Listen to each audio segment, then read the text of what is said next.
Commercial அப்படிங்கிறது எப்படின்னாக்கா, நம்ம இப்போ பாட்டை பற்றி பேசணும். 3 விஷயம் எப்போவுமே வந்து கமர்ஷியலாக கருதப்படுறது. ஒன்று காமெடி, பாட்டு, ஃபைட்டு. இல்லையா? நம்ம பாட்டை பற்றி பேசிட்டோம், எப்படி பிளெண்டாக சொல்லிட்டு. அப்போ அடுத்த சேலஞ்ச் அங்கே தான் வருது.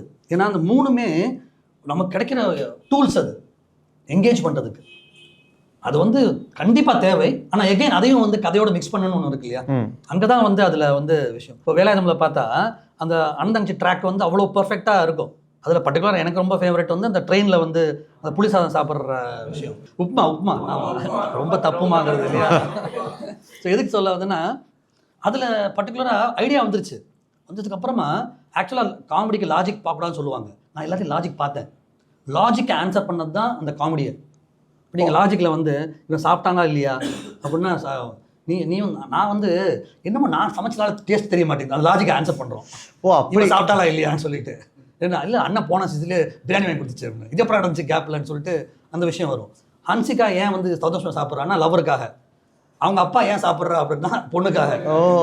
இப்படி வந்துட்டா பிச்சைக்காரன் வருவான், உடனே அவன் தப்பா நினைக்கூடாது, இல்லை அம்மா பிச்சைக்காரன் போட்டால் புண்ணியம்மா அப்படி அங்கே லாஜிக் ஆன்சர் பண்ணுறோம். அதாவது எல்லாமே லாஜிக் ஆன்சர் பண்ணுறோம். லாஜிக்கை வந்து அது வந்து நம்ம கேட்குற லாஜிக்கை வந்து எப்படி அழகாக சொல்கிறது ஒன்று இருக்குல்ல. உதாரணத்துக்கு நான் ரொம்ப ரசித்த லாஜிக்கை அழகாக கன்வெர்ட் பண்ண சீன்னா ஃப்ரெண்ட்ஸில் இருக்கிற அந்த மணிக்குண்டு.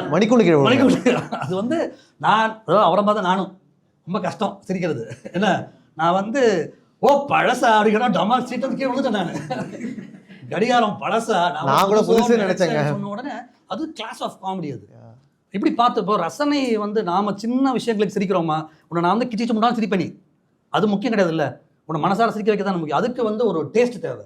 அவன் மனசுக்குள் மத்தாப்பில் வந்து அவன் வந்து பிரபு சாரோ அந்த மென்டல் ஹாஸ்பிட்டல் இருப்பார், உள்ளுக்குள்ள எல்லாம் ரூமில் எல்லாம் மாத்திரை சாப்பிடும்போது அவர் சாப்பிட மாட்டார், தண்ணி அப்படி உப்பேணி ஊற்றிடுவார். அது இன்னொரு பைத்தியத்தை மேலே விழுந்துடும் தண்ணி. இப்படி பார்ப்பான், ரூமுக்குள்ளே மழை பெய்யுது சொன்னால் பைத்தியம் பாங்க. நம்ம ரசிக்கிறோம். இதை வந்து நான் மற்ற எதுக்கு சிரிக்கவே இல்லை, அதுக்கு சிரிக்கிறேன் நான்.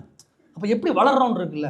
இப்போ அரங்கேற்ற வேலையுடைய மலையாளம் வெர்ஷனில் ஒரு பஸ்ஸுக்கு ஓடி பிடிச்சி விளையாடுவாங்க. ஒரு பஸ்ஸு நடுவில் இவன் எங்கடா இருக்கான்னு சொல்லிட்டு கீழே குடிஞ்சு பார்ப்பான், அந்த பக்கம் இருக்கான்னு பார்ப்பான். உடனே என்னடா பஸ் ஆனா பண்ணான்னு பார்க்குறியா, பஸ் ஆனா பண்ணா. இப்போ நம்ம எதை ரசிக்கிறோம்னு நான் ஆண் பாவத்தை எத்தனை வாட்டி பார்த்துருப்பேன், எத்தனை வாட்டி, அதாவது கணக்கிலே கிடையாது. எத்தனை அதாவது நம்ம ஒரு ஜோக்கை மிஸ் பண்ணால் அடுத்த ஜோக் எல்லாமே கதைக்கு ஒட்டி வருது. எல்லாமே ஒரு விஷயம் அழகாக எங்கேயாவது பிளெண்ட் ஆகிடுச்சா கதைக்குள்ள.